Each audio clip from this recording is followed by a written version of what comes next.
Oi, Boa noite, doutor Carlos. Tudo bem? boa noite, Laís. Tudo bem, você? Tudo ótimo. Bom, eu estava comentando rapidamente que Bom, essa live é uma live em caráter especial, porque ela é Hum, uma continuação da live que a gente começou na hum, segunda-feira. A live fez tanto sucesso que o pessoal pediu para você voltar, e hoje a gente tem aqui de novo você compartilhando as experiências, do fronte de batalha da Covid-19. Essa hum, live que vai se iniciar é parte de um conjunto de lives que a Elsevier Brasil está fazendo, com o objetivo de informar profissionais de saúde e também o público em geral, trazendo sempre o aspecto da informação científica e da necessidade de evidências para embasar os pensamentos e também as condutas que são seguidas. uhum. Eu vou apresentar rapidamente o Dr. Carlos para quem não pôde participar da live de ontem. O Dr. Carlos Daniel, formado pela Unirio, hoje atua na área de emergência e também na área de medicina esportiva. Ele é médico de diversos hospitais da rede particular do Rio de Janeiro e já tem um histórico de atleta. Ele era atleta de alto rendimento de powerlifting, de levantamento de peso. No início da pandemia, o Dr. Carlos Daniel iniciou uma série de vídeos, uma série de lives aqui no Instagram, compartilhando o dia a dia de uma emergência de um hospital particular, de diversos hospitais particulares, realmente com o objetivo de trazer o público em geral como espectadores do dia a dia de realmente o que está acontecendo na pandemia. Hoje a gente vai começar pelo final. Na última live a gente começou falando um pouco sobre o dia a dia da Covid-19 e hoje a gente vai começar falando, na verdade, sobre medicina esportiva, que acabou ficando com pouco tempo da última vez. A gente Hum. sabe, existem vários artigos, enfim, a gente tem vasta literatura já relacionando aí aspectos físicos e a Covid-19. E eu queria entender um pouco mais como a medicina esportiva tem um papel relevante na questão do combate à Covid-19 e o contrário, como a Covid-19 tem impactado aí a vida dos atletas e das pessoas dos seus pacientes, por exemplo. Sim, certamente. Primeiramente, boa noite. Queria agradecer a Laís e ao Zevi por proporcionar essa plataforma, né, para a gente poder informar o público que às vezes recebe as informações de fontes muito indiretas, ou de fontes talvez não tão confiáveis, né? E, bom, vamos lá. Qual que é a relação, né? A gente falou muita coisa na última live, eu acho que foi super interessante, muito feliz de estar aqui de novo. Eu acho que a grande questão do coronavírus e da medicina esportiva é dois aspectos, né? Vamos pegar uma pessoa que é atleta, né? Uma pessoa que compete nível, talvez nível não mundial, mas assim, uma pessoa que está envolvida em atividades competitivas e está ganhando alguma coisa, não meramente pratica atividade física. A vida dessas pessoas foi muito afetada, porque vamos pegar um exemplo de uma pessoa, por exemplo, atleta de remo. Ele não está podendo praticar a atividade específica dele, não está podendo remar. O cara que pratica, não sei, natação, se a piscina dele provavelmente está fechada. Então, as pessoas, os atletas que têm uma atividade específica que envolve uma infraestrutura grande, que nem uma piscina, por exemplo, ou uma canoa, né, enfim, alguma coisa, que o remo, por exemplo, essas pessoas não estão conseguindo realizar a atividade específica delas. Não só isso, como assim, as Olimpíadas que estão programadas, assim, ou vão ser postergadas, ou vão ser adiadas, enfim, ninguém sabe exatamente como é que vai rolar, mas está muito complicado para quem é atleta realizar a atividade em si, né? Quem dirá atividades de grupo, né? Esportes de grupo, né? Handball, futebol, enfim, então, tudo está cancelado. É, mas vamos falar sobre uma coisa que é mais da minha prática dia a dia, né? Que eu trabalho mais com atletas de esportes individuais, trabalho com atletas de fisiculturismo.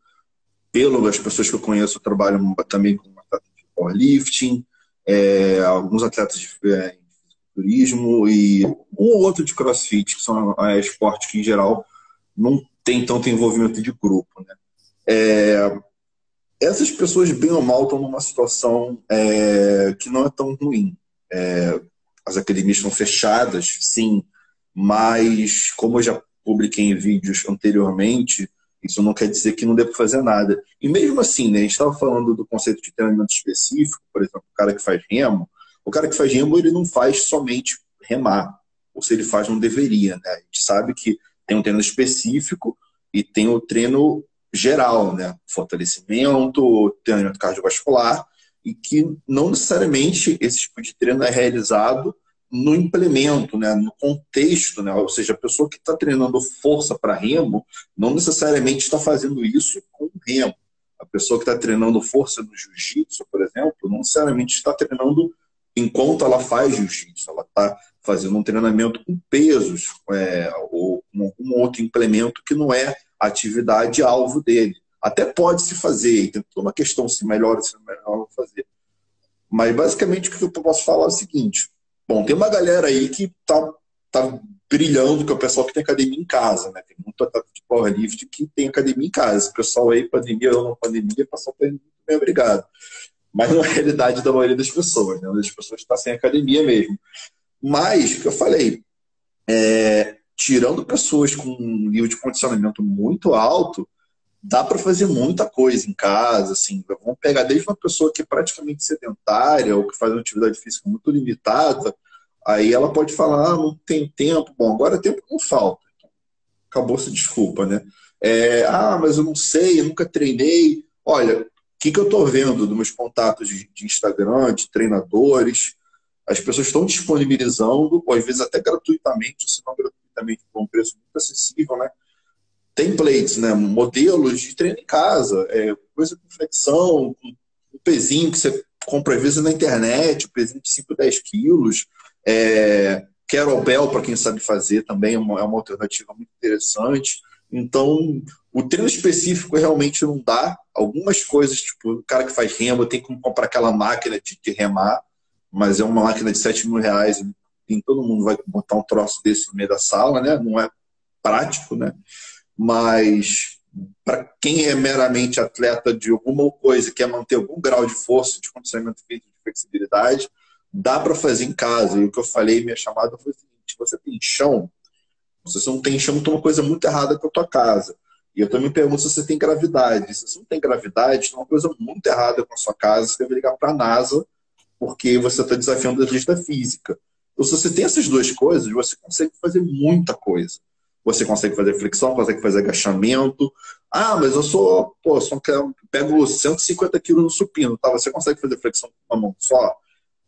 E você consegue fazer flexão com uma mão só quantas repetições, quantas séries? Você consegue fazer de maneira super estrita, ou seja, sem nenhum tipo de roubo, pausando embaixo, subindo, quantas séries você consegue fazer? Ou seja, desde a pessoa que não consegue fazer nenhuma flexão, que ela pode começar, às vezes, apoiando num banco, apoiando o joelho no chão, progredindo para fazer uma flexão completa da maneira correta, até a pessoa que vai ter que dificultar, né? Fazendo com uma mão só, né? Que nem o Rock Balboa, né? Assim, legal, dois. Agachamento, mesma coisa. Se a pessoa não consegue fazer agachamento, ela pode começar se apoiando numa cadeira. Se ela já consegue fazer, faça agachamento. Se ela acha muito fácil, faz com uma perna só. Muitas pessoas que conheço, atletas de fisiculturismo, não conseguem fazer com uma perna só. Tem questões de equilíbrio, de exercícios unilaterais que são mais complexos. O pessoal que está falando que meu personal me ensinou a fazer remada no elástico.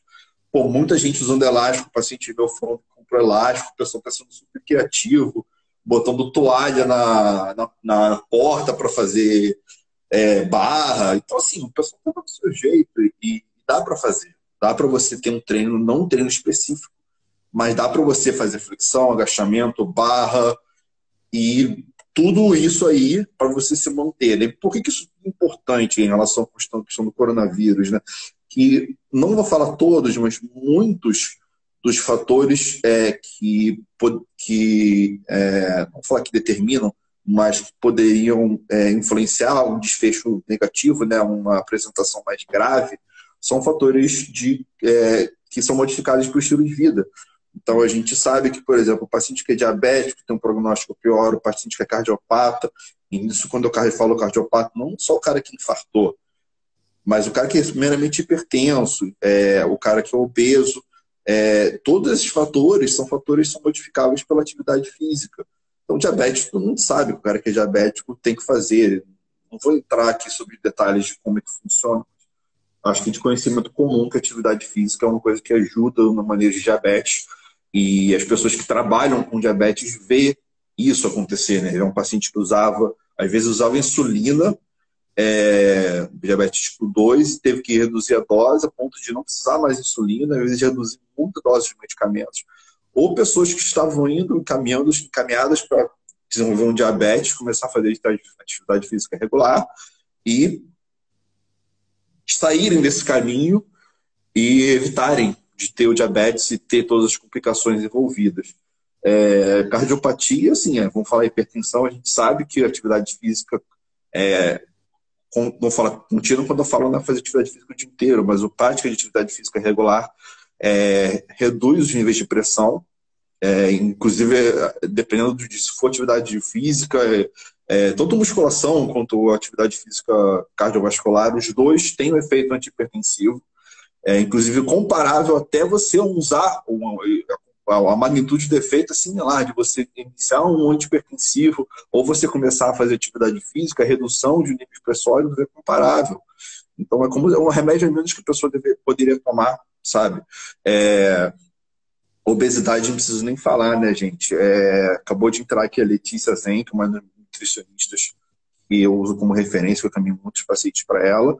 Não preciso nem falar, né, da relação entre medicina esportiva e obesidade, né? A gente sabe que a atividade física gasta energia e que talvez não para perda de peso, mas a gente sabe que na manutenção da perda de peso, a atividade física regular é um dos fatores determinantes.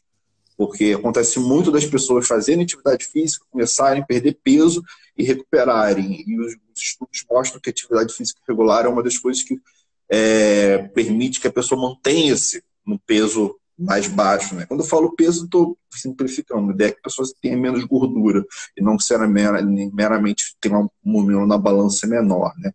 Então, assim, a relação da atividade física e a medicina esportiva com o Covid é isso.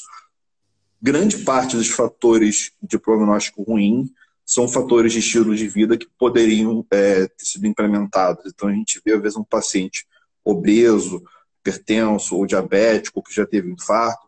Talvez, se ele tivesse implementado mudanças de estilo de vida e tivesse feito atividade física, uma dieta saudável, procurado os profissionais pertinentes, talvez ele tivesse tido, eu não vou falar que ele não tivesse pegado, mas talvez ele tivesse tido uma evolução menos grave daquela doença. Arrisco-me até dizer que talvez, se ele morrer, ele talvez não morresse. Enfim. Então, acho que foi um grande wake-up call para muitas pessoas. E quando viram que as pessoas obesas, as pessoas sedentárias tinham uma taxa de mortalidade mais alta, o pessoal começou a ficar esperto, né? Então, assim, tem que ter uma arma apontada para a tua cabeça para você deixar de ser gordo, falando de maneira assim bem clara, né?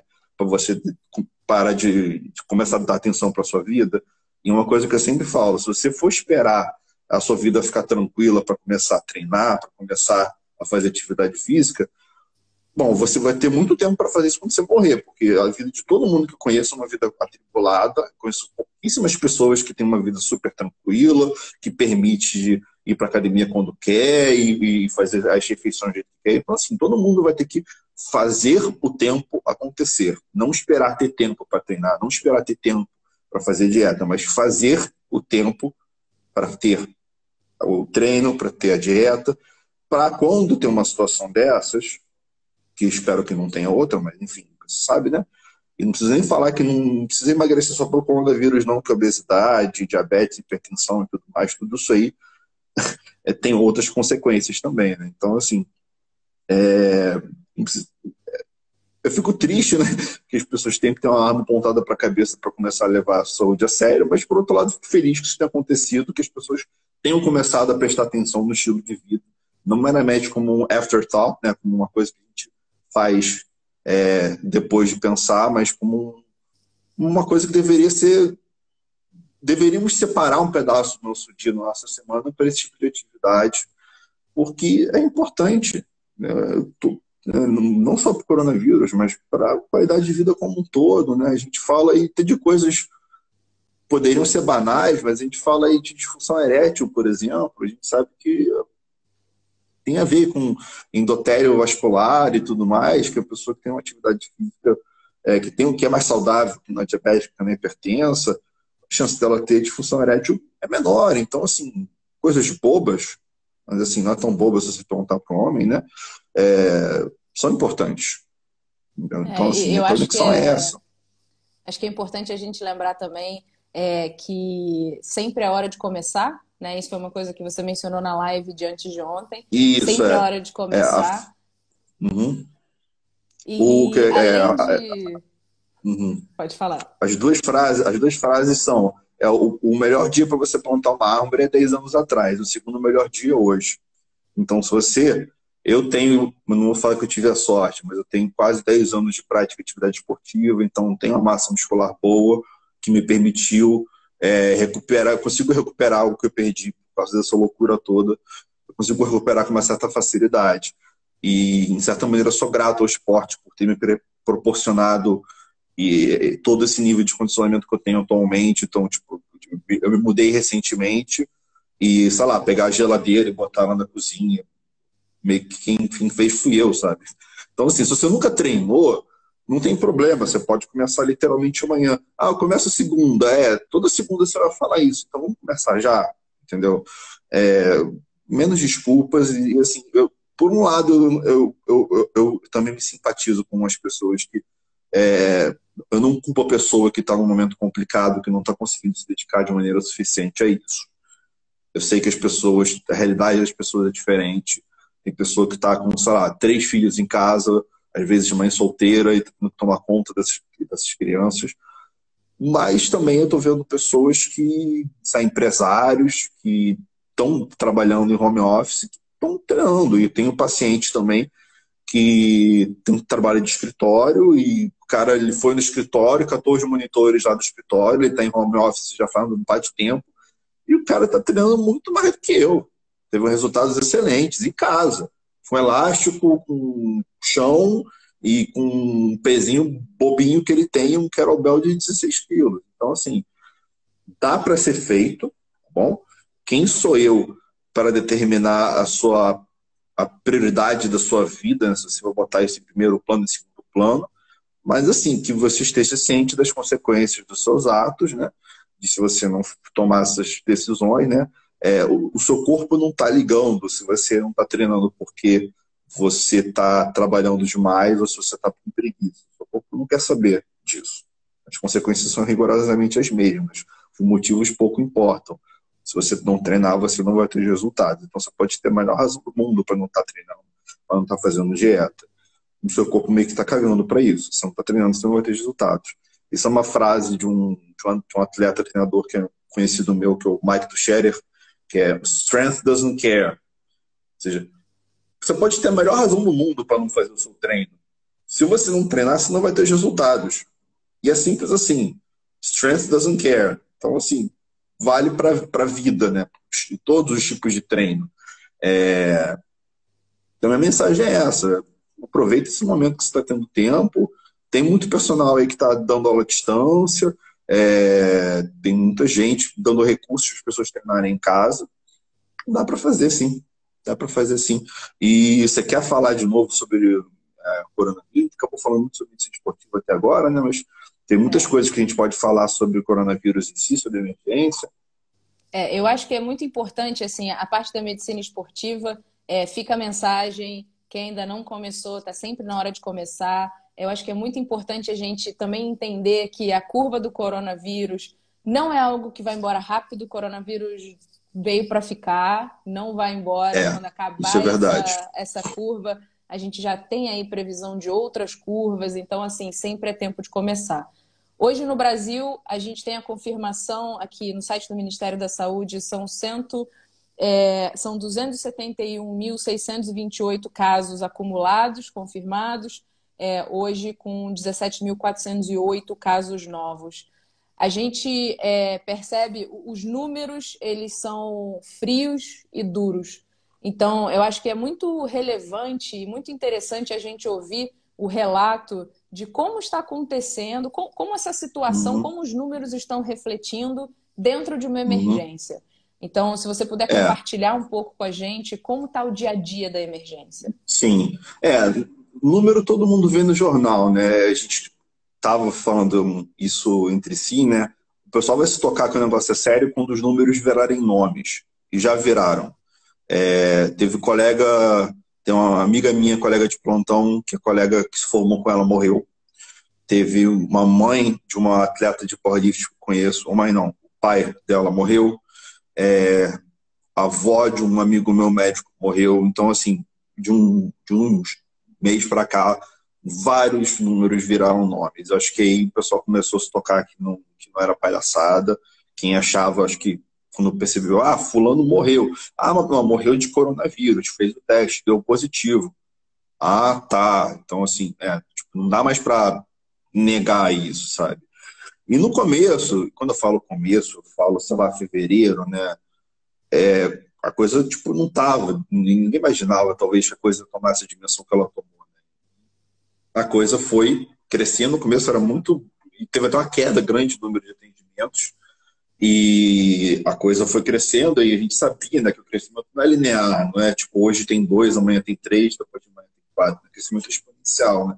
Então, a questão, ela sobe de maneira muito rápida, então é muito fácil sobrecarregar todo o sistema de saúde, né? Muito fácil disso acontecer. E o que foi acontecendo foi isso. Apareceu um caso, apareceu no outro. Quando a gente viu, era praticamente 90% dos atendimentos da emergência eram suspeita de coronavírus, mas que a gente não tivesse o resultado do exame na nossa frente pela clínica, a gente, era tudo para ser. E quando eu falo 90% não é exagero. A gente teve um plantão que foi um plantão extremamente caótico, que a gente via nosso mapa, né, dos leitos e eram todos coronavírus. Não tinha um que não fosse, sabe? Então, a coisa começou muito devagar, teve um meio aí de campo que foi uma correria para tentar determinar o fluxo da brincadeira, quem vai para onde é que atende o paciente com suspeita de coronavírus. Não, vai desse. Não, vamos separar essa área aqui. Não, mas a gente bota qual médico lá, tá? Não bota enfermeiro, não bota? Como é que faz a triagem e tal? Dependendo do tamanho do hospital, dava para fazer. O hospital menorzinho não tem, né? Porque às vezes não tem uma área separada que dê para botar o pessoal com suspeita. Tem os hospitais que têm uma infraestrutura maior, então separaram em dois setores. Assim, o cara chega, bota o pé no hospital, se ele está com tosse, nariz entupido ou febre, vai para um canto, se ele está com, sei lá, dor de cabeça, o AVC vai para o outro, assim, literalmente, fisicamente separados esses dois setores. Os médicos entre um setor e outro não tendo comunicação somente por telefone, né? E teve um meio de campo aí complicado até isso ser bem determinado, e chegou ao ponto de, inicialmente era o contrário, né? O hospital base, as coisas normais ficavam no canto e tinha um cantinho lá onde eram os coronavírus. E o que aconteceu nos hospitais mudou. O principal virou coronavírus e o cantinho, né, o secundário, por assim dizer, virou o resto, né? E a gente um dos hospitais que eu trabalho, a gente chama de médico rotina, né, que como se fosse um chefe de equipe, que é o médico que assume os pacientes mais graves e tudo mais, né? Inicialmente a gente ficava com grande parte dos pacientes mais graves eram os pacientes que não eram coronavírus, e a gente ia para outro setor para auxiliar caso tivesse que transportar o paciente ou estabilizar, fazer uma intubação, ao ponto de que a gente agora só permanece no setor de coronavírus, e quando tem uma AVC que chega no outro setor, a gente entra em contato e, se precisar, a gente sai do setor, que a gente está todo paramentado. Aí a gente sai, vai lá dar uma auxiliada. Foi basicamente isso, sabe? Então, em termos de evolução, a coisa foi crescendo e a gente foi fazendo enquanto a gente aprendia, e foi meio que atropelado. E eu queria falar das mudanças que a gente teve, né, nesse meio tempo, dos desafios. As mudanças foram tantas, né? Eu mencionei isso, né? O fluxo do hospital, né? Por exemplo, eu costumava dar plantão de camisa social, gravata, jaleco, calça social, sapato social. Hoje em dia, todos os hospitais que eu trabalho, a gente chega com uma roupa de rua normal e a gente recebeu um uniforme do hospital, um pijama cirúrgico, né, para a gente não trazer o vírus para casa, né? A gente trabalhava, sei lá, com o estetoscópio no pescoço e só quando a gente fazia algum procedimento, uma sutura, a gente botava máscara, né? Mas agora, grande parte do nosso dia a gente passa de máscara, de óculos, de gorro, tudo, né? Isso mudou, assim, incomoda, às vezes o ar-condicionado não está muito bom, quente. E aí eu vi uma das mudanças e vem a questão dos desafios, né? Alguns pacientes, não só pela gravidade, né, mas pelo fato da doença ser nova, vale a pena lembrar que a doença mesmo, Covid-19, é uma doença recente. A articulação existe como entidade médica desde dezembro. Dezembro é ontem em termos de medicina. A gente tem o desafio de lidar com uma doença que é essencialmente nova. Bem ou mal que trabalha em emergência há 8 anos, que nem eu. Ela faz 8 anos, né? Enfim. Já tratou AVC mais de uma vez, já tratou infarto mais de uma vez, tem protocolo de tratamento de arritmia e tudo mais, mas a doença, bem ou mal, tem nem 6 meses e as informações que a gente tem são muito incompletas e são muito, não vou falar de qualidade ruim, né? Porque eu não estou entrando no mérito de julgar, mas assim, são informações muito limitadas sobre o que funciona, o que não funciona, como é que faz, o que não faz, o que faz, enfim. E o desafios, né, entra isso, né? A gente está no nosso limite da nossa habilidade médica. Uma intubação é um procedimento sempre arriscado. Não é a ideia, não é que um médico um pouco experiente faça isso de maneira alguma. Mas se você sabe o que você está fazendo, via de regra, se não tiver algumas questões que determinam uma intubação difícil, via de regra é um negócio fácil. E as intubações por coronavírus, nossa, são muito mais difíceis. Assim.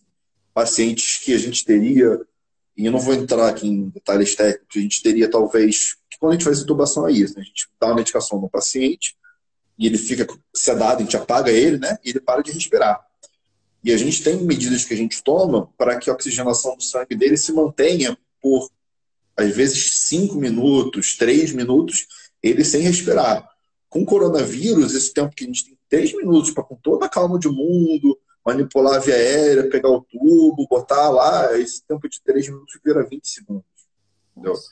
E é totalmente desesperador, porque a gente tem que ter um plano A e um plano B, né? E agora eu tenho um plano A, B, C e D. Porque se você não tem se o plano A falha, o plano B não funciona muito bem, você tem que correr atrás do plano C enquanto o paciente parou de respirar, é meio complicado. Então, assim, esses estão sendo os desafios, né? E não vou nem... Tem a questão da saúde mental, né, que tem sido um destaque, né, das coisas que estão rolando, né? A pressão que a gente tem, né, de estar lidando com a morte do dia a dia, que é uma coisa que a gente está tendo que lidar com uma frequência muito maior, né? Eu tive que dar notícia para uma mãe de família que o marido dela tinha morrido. É uma coisa que eu não fazia há muito tempo. Entendeu? A via de regra não é uma coisa que é tão comum de acontecer na emergência particular, do paciente morrer na emergência. Em geral, o paciente que chega grave, a gente consegue estabilizar, dar uma segurada, e se realmente estiver muito grave, ele obviamente vai ser transferido para o CTI, e em geral ele vai a óbito no CTI. E tem acontecido dele morrer na emergência, por falta de vaga, ou por ele chegar tão grave que a gente não consegue salvar ele. Não só isso, como a sobrecarga, porque, vamos lá, se um médico fica doente, alguém tem que trabalhar no lugar dele, dependendo da função que esse médico exerce, não é qualquer médico que ele pode substituir. Então, e a pessoa que fica doente é a pessoa que vai ser mais experiente, que é a pessoa que está lidando com os pacientes mais graves, né? Então, é duplamente complicado nesse aspecto, né? Então, assim, sobrecarga em vários aspectos, em carga horária e de estar meio que perdido, né? Porque era coisa de uma semana para outra mudar tudo. O fluxo, a gente chegava no hospital e o setor tinha mudado, o protocolo não era mais aquele, era esse, faz esse medicamento para esse tipo de paciente, não faz, na próxima semana mudou. Assim, realmente tem sido muito complicado e a gente tem ouvido... Eu voltei a fazer terapia. Eu acho que um projeto que está rolando, alguns psicólogos estão fazendo terapia de graça para profissionais que estão lidando com o coronavírus. Eu acho essa atitude louvável, porque realmente a gente está precisando. sendo muito complicado para a gente. Pessoalmente, eu acho que eu estou conseguindo lidar de maneira razoável com isso, mas eu entendo quem não esteja, porque realmente é uma situação muito complicada e a parte de saúde mental tem pesado muito. Todos os aspectos que eu mencionei agora, entendeu? A gente tem um artigo muito interessante que saiu, deixa eu até conferir aqui, é uma revisão sistemática que saiu há pouquíssimo tempo. É de junho de 2020, então Hum. ainda vai encontrar um Ah. lugar no artigo, mas ela já foi aprovada.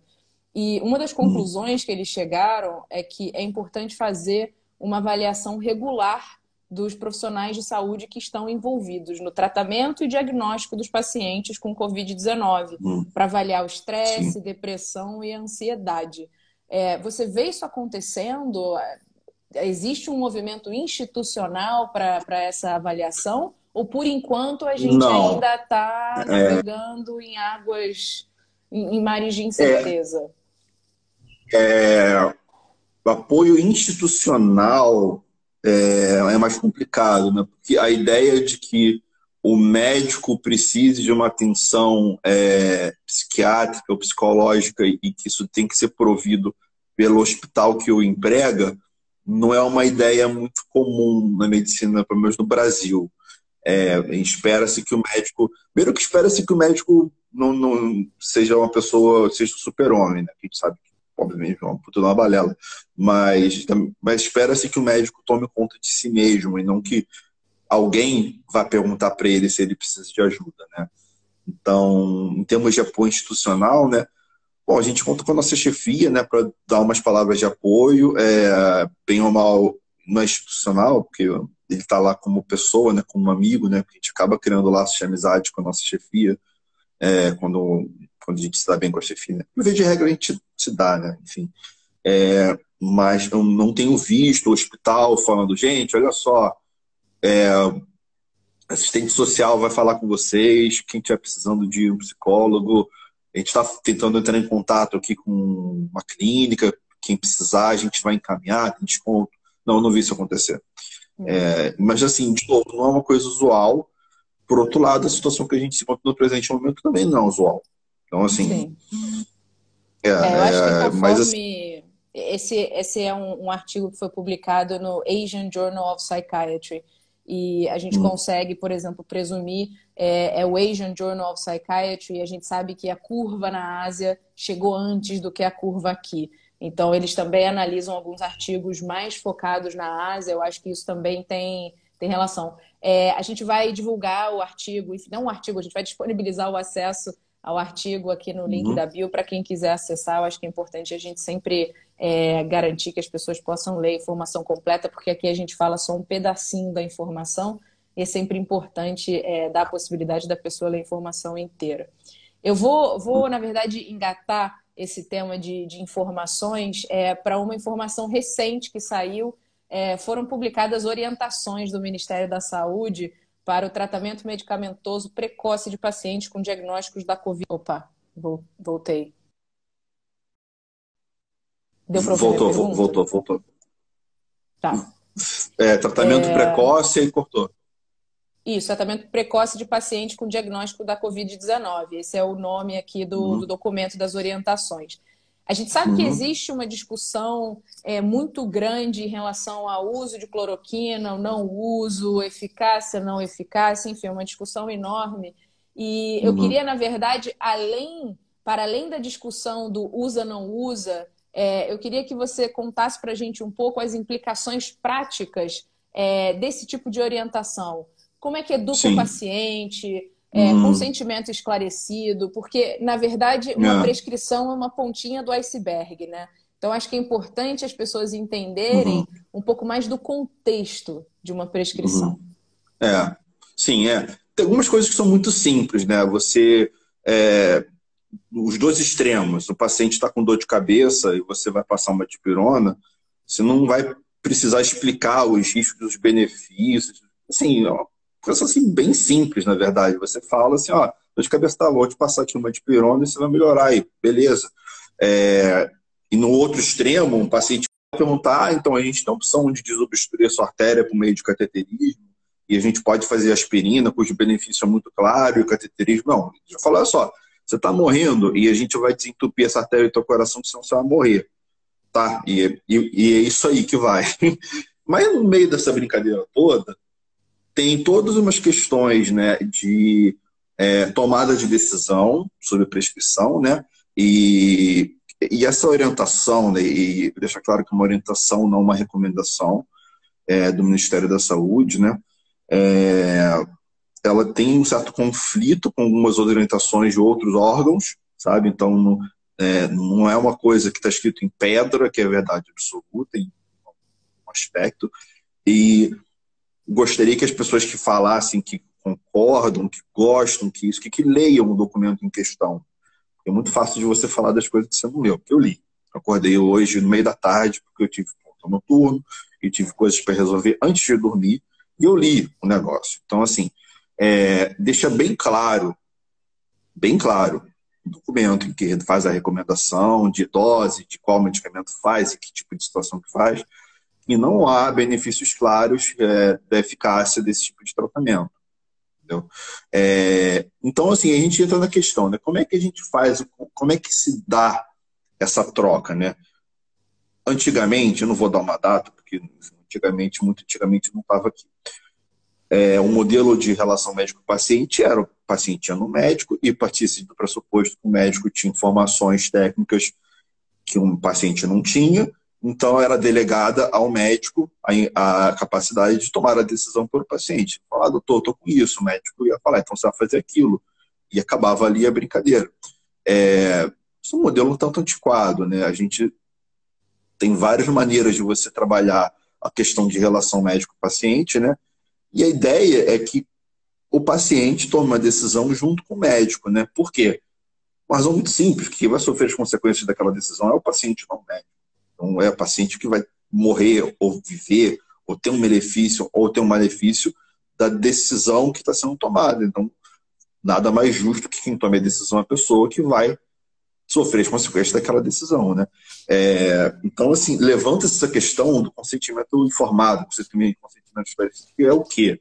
É a ideia de que o médico, ele não é um tomador de decisões, ele é uma pessoa que vai interpretar o que o paciente deseja, o que ele quer, a queixa, né, que ele tem, e que ele vai prover o paciente com as informações necessárias para tomar a decisão melhor, ou que ele vai tentar entender com o que o paciente está trazendo para ele, qual que seria a melhor decisão, não só baseado em informações técnicas, mas baseado no que o paciente está trazendo para a gente. Entendeu? Então, o médico pode até tomar a decisão pelo paciente, mas não baseado meramente no o tratamento melhor é esse. Não, o tratamento melhor é esse porque você me falou que, sei lá, numa eventualidade de eu li que cloroquina faz mal, não quero tomar. Tudo bem. Então, eu entendo que você não quer tomar.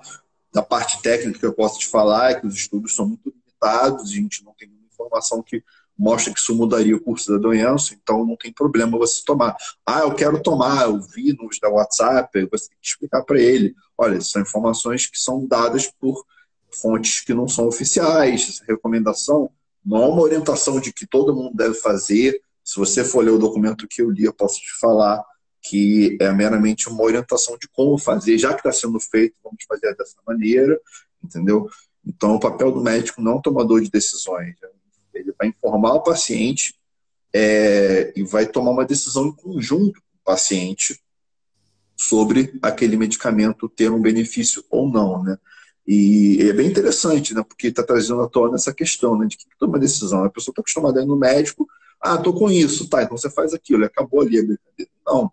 Essa questão da cloroquina deixou bem claro, né, que o ato da prescrição é um ato médico, ou seja, quem toma a decisão de prescrever é o médico, não é o Ministério da Saúde, não é o OMS, é aquela criatura que está na tua frente com um estetoscópio pendurado no pescoço, sabe?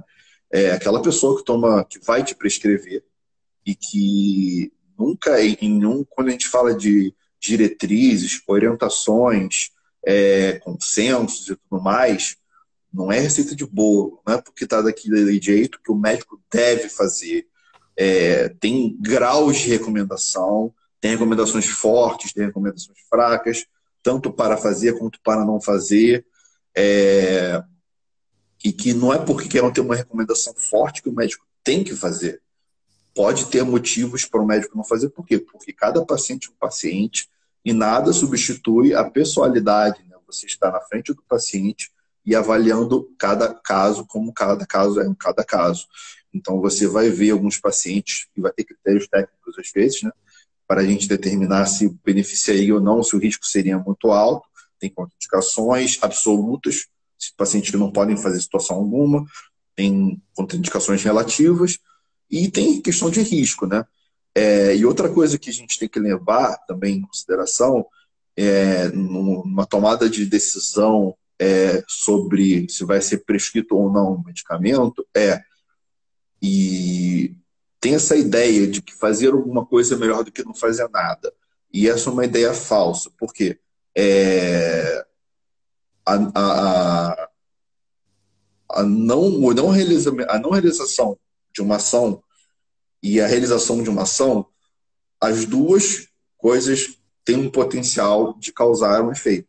Ou seja, o fato de você fazer alguma coisa, o fato de você não fazer nada, são equivalentes em termos de, assim, equivalente no sentido de, salvo, claro, o benefício, né?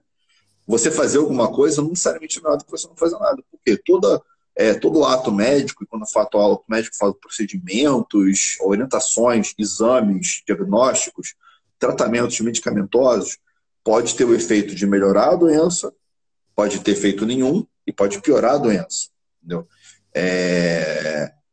Então, assim, as pessoas estão com essa ideia de que, não, melhor, porra, vamos ficar aqui sentado enquanto essa doença está aí fazendo, vamos fazer alguma coisa.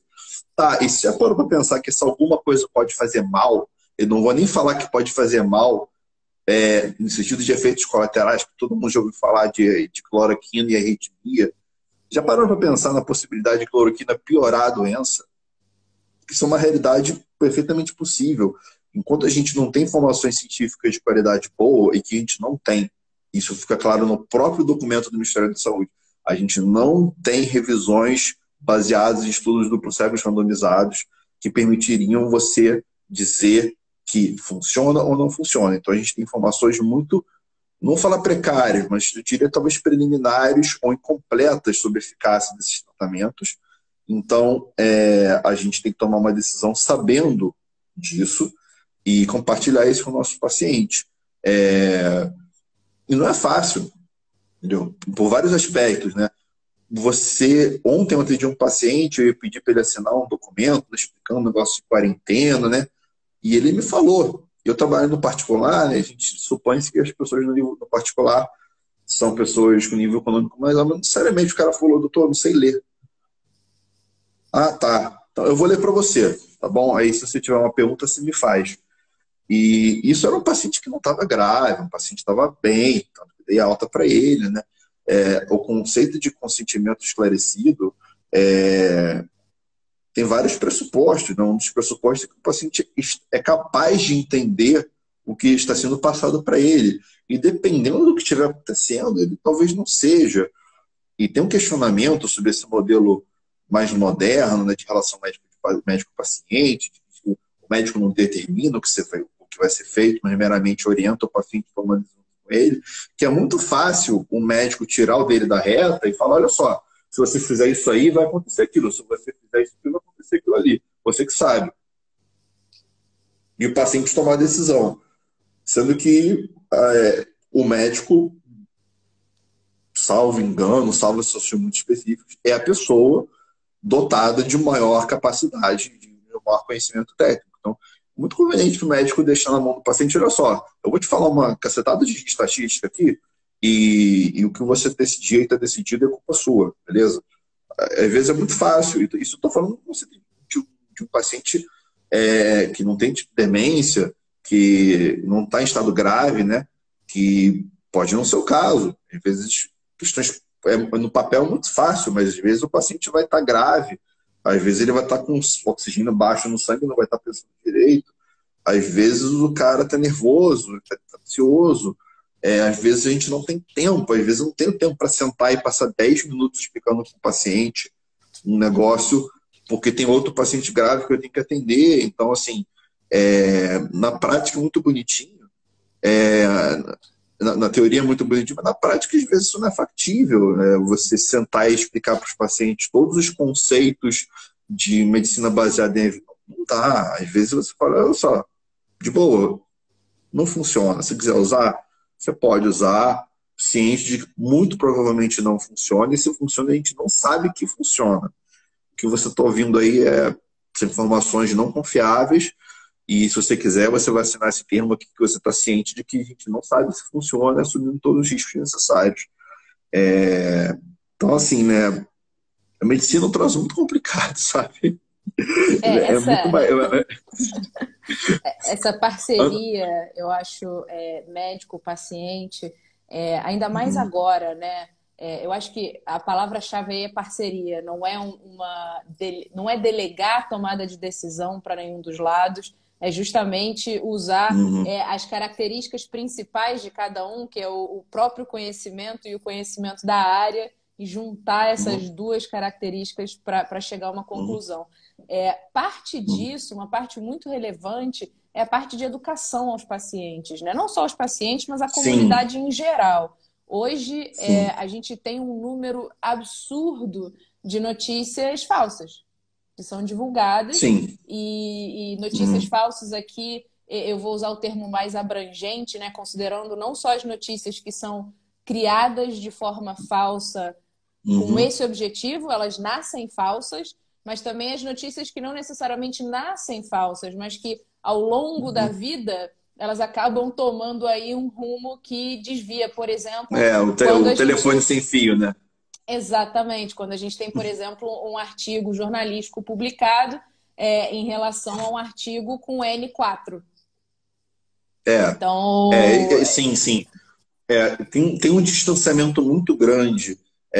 Tem várias questões complicadas. Uma delas é que o jornalismo científico brasileiro, a qualidade é bem questionável, sabe? Então, assim, você tem que ter uma pessoa formada em jornalismo que tenha conhecimento sobre biológicas, assim, para dar uma notícia e não falar besteira. Eu não conheço muitas pessoas que têm essa qualificação. Uma das maneiras é você catar duas pessoas. Eu pego um jornalista e a pessoa fazer uma entrevista com um médico, né? Ou com uma pessoa qualificada da área. Mas, assim, a gente sabe que na era atual, né, as mídias tradicionais, televisão, não vou nem falar rádio, mas rádio também, né, que bem ou mal a gente está dirigindo isso, não vai ficar vendo TV, mas as mídias tradicionais são somente parte, né, do que a gente vê de notícias. Muitas notícias áudio do WhatsApp, sites, não vou falar não oficiais, né, mas enfim, sites com viés político, e não vou nem falar se viés político de direita ou de esquerda, né, mas sites que claramente não têm nenhuma proposta de serem minimamente imparciais, e o que as pessoas falam para uma pessoa. O Rômulo, aqui, meu jornalista, e o João pega algo de agências com pré-dados de pesquisa e já dá data para vacina. Acontece isso, né? O pessoa ouve uma coisa, fala para outra, e então, assim, o cara faz um estudo falando que conseguiu que células de câncer na orelha de um rato tivessem morrido quando deram esse medicamento. Aí a notícia fala, cura do câncer. Não, pera lá, amigo, vamos devagar. Não é uma coisa com a hidroxicloroquina, né? É uma coisa que já foi estudado bastante, como antiviral não específico, né? E isso, não vou falar que isso tudo começou, mas também os primeiros estudos na França. E assim, desse estudo, que não permitia tirar as conclusões que foram tiradas pelas pessoas que são leigas, né, que não leram o artigo, nem teriam por que ler, né, porque são pessoas leigas, né? Era um estudo que pegou uma quantidade muito pequena de pessoas e com essa quantidade pequena de pessoas tomou uma proporção de que não só tratava a doença, como era muito boa, como curava, e tem gente indo além, que você deveria tomar para, caso você pegasse, você ter uma doença menos grave, ou caso você estivesse tomando, você nem pegaria se você tivesse contato com o vírus. Isso tudo baseado num estudo pré-clínico, sabe? Então, assim, não é só culpa das mídias não tradicionais, aí, os grupos de WhatsApp, né? Twitter de pessoas que não têm informação, mas também das mídias tradicionais, que em parte já pegam dados aí super preliminares e já começam a falar de cura, já começam a falar de coisas que a comunidade científica está longe de ter um consenso, sabe?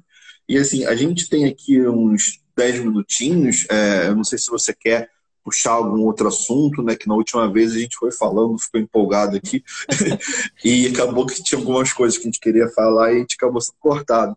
Então, vamos, Laís, fica à vontade aí se você quer puxar algum outro assunto, Não, o que perfeito. você quer que eu Queria comente. eu queria te fazer uma pergunta relacionada não só a essa parte de educação ao paciente, né, ao público em geral, mas também a informação do próprio profissional de saúde. Você fez um comentário que eu achei muito pertinente, muito preciso na última live, que foi a impressão que dá é que a gente está tentando beber água de uma mangueira de incêndio.